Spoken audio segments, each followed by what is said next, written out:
Depuis le début de l'année, je t'ai fait une série de vidéos pour t'aider à écrire un roman.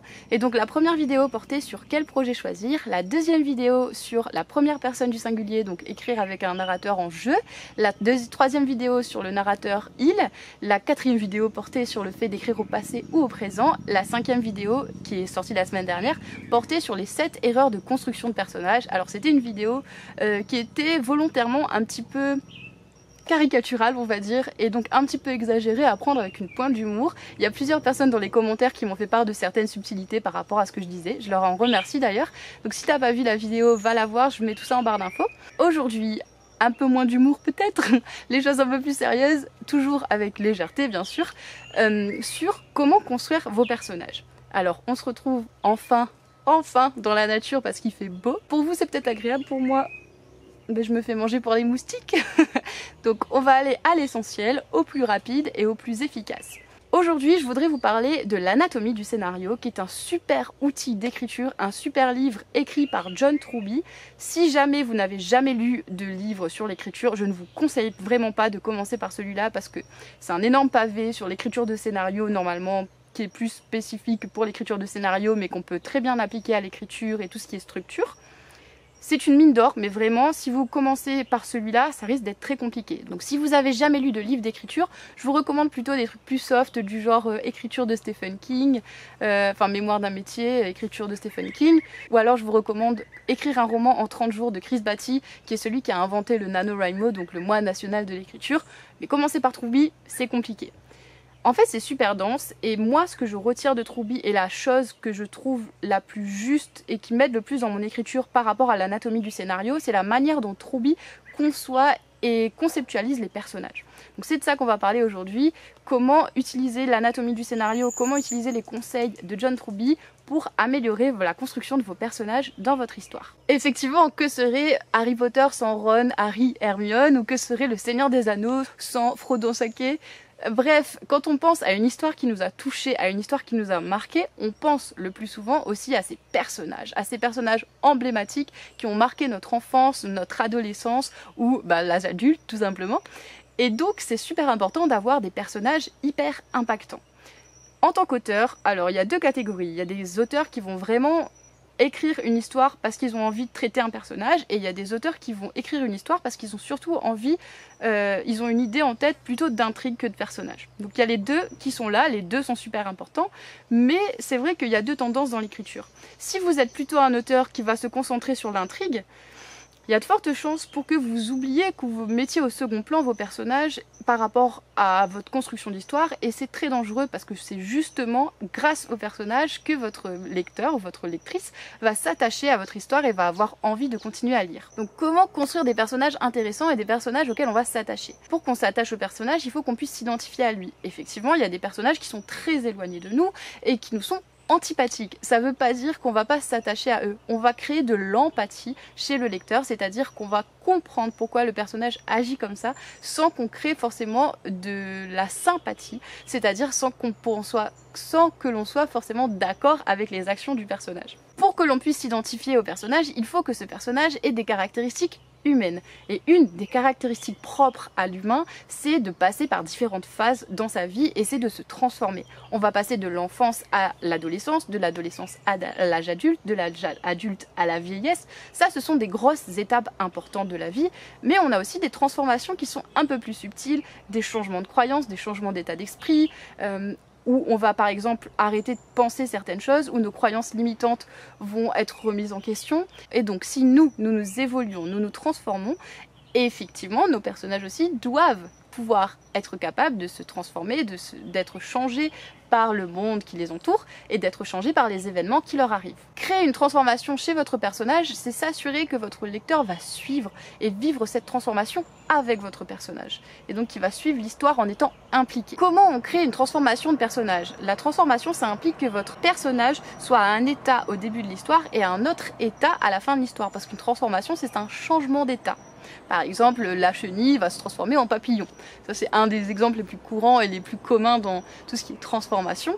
Mais ça marche assez bien comme image. Pour créer votre transformation, la première étape, c'est de définir les faiblesses de votre personnage. Truby dit: il y a quelque chose qui manque tellement en lui, quelque chose de tellement profond, que cela lui gâche la vie.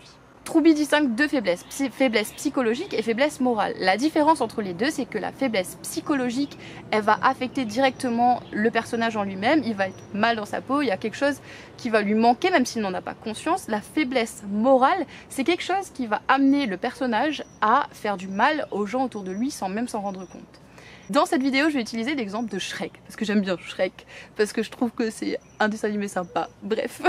Lorsque l'histoire commence, Shrek c'est un ogre qui vit tout seul dans son marais, qui ne croit pas en contes de fées, on le voit arracher la feuille du livre de contes de fées pour s'essuyer aux toilettes, dans la première scène, donc forcément, voilà, il y a ça, qui n'accepte pas le changement, qui n'accepte pas qu'on rentre dans son univers et qu'on essaie d'entrer en contact avec lui, on le voit vis-à-vis des créatures fantastiques qui arrivent et bon, ok, qui inondent son marais. On le voit aussi avec l'âne qui essaie de faire ami avec Shrek et Shrek va juste le dégager, va pas être super sympa avec l'âne qui va être un peu persistant quand même. Donc Shrek est fâché avec le monde entier est fâché avec lui, il vit reclus, il refuse de reconnaître sa vulnérabilité, donc il fait preuve d'égocentrisme, il fait preuve de méchanceté, et voilà, c'est un ogre, comme on en a l'habitude de les voir dans les contes, sauf qu'il mange pas des humains. Il est misanthrope, il n'aime personne, et il veut juste une chose, c'est que tout le monde dégage de son marais.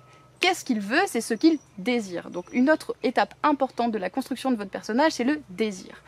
Le désir, c'est ce que veut votre personnage au début de votre histoire. Votre personnage a conscience de ce désir. Contrairement au besoin. Le besoin, c'est ce dont votre personnage a réellement besoin dans son histoire, dans votre histoire, et qui sera amené à découvrir vers la fin de l'histoire. Le désir, c'est comme si c'était la partie émergée de l'iceberg, et le besoin, c'est la partie immergée de l'iceberg.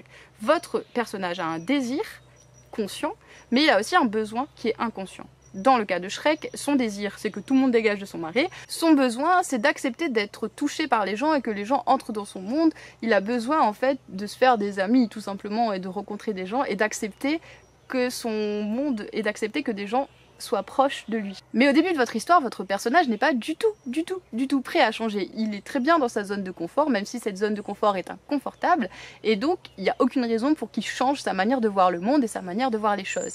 Ce qui va projeter votre personnage dans le processus de transformation, ça va être un problème, ça va être l'élément perturbateur de l'histoire, et du coup qui va enclencher ce processus-là. Dans le cas de Shrek, c'est le fait que tout le monde débarque dans son marais et que s'il veut que tout le monde dégage, eh ben, il va falloir qu'il s'ouvre au monde et qu'il aille à l'aventure, et du coup, forcément, ça va changer sa perception des choses. Au fil de votre histoire, votre personnage est confronté à ses faiblesses et donc il va devoir apprendre à les surmonter. Par exemple, dans Shrek, Shrek est obligé de cohabiter avec l'âne qui va le suivre pendant tout son périple, et donc s'il veut mener à bien sa mission, s'il veut atteindre son objectif, il va falloir dépasser ses faiblesses psychologiques et ses faiblesses morales, et à chaque événement que l'histoire va amener, ça va amener le personnage une étape plus loin dans son processus de transformation jusqu'à ce qu'il se rende compte à la fin de l'histoire de son réel besoin, de son besoin par exemple de faire passer les autres avant lui et donc de s'ouvrir au monde, d'être moins égoïste, de sauver la princesse et d'avouer en fait sa vulnérabilité et d'avouer qu'il est capable d'éprouver des sentiments autres que pour lui-même en avouant son amour à Fiona. Pour résumer, votre personnage aura des faiblesses psychologiques et des faiblesses morales qui seront justement créées par un besoin chez lui, et ce besoin-là, il est inconscient alors que son désir est conscient, et c'est ce qui va amener votre personnage à enclencher son action dans l'histoire qui va découler justement d'un élément perturbateur. Et pour finir, tous les événements qui vont lui arriver vont le ramener à ses faiblesses morales et psychologiques qu'il va devoir dépasser pour arriver à la transformation finale et à la réalisation de son besoin profond. Ouf! C'était un gros morceau, j'espère que vous m'avez suivi jusque là, j'espère aussi que cette vidéo vous aura plu, que ça vous aura aidé à construire des personnages plus profonds, plus impactants et à créer des transformations dignes d'un super roman dans votre histoire. Voilà, la semaine prochaine on se retrouve pour une vidéo sur comment ne pas commencer un roman. Encore une fois, c'est une vidéo qui va piquer un petit peu, une vidéo un peu plus humoristique dans le ton, un peu plus caricatural on va dire, où je vais brosser le portrait d'un roman, d'un début de roman typique, cliché et qu'il ne faut pas commettre. Bref, j'espère que cette vidéo vous aura plu. Si c'est le cas, eh ben mettez un pouce bleu.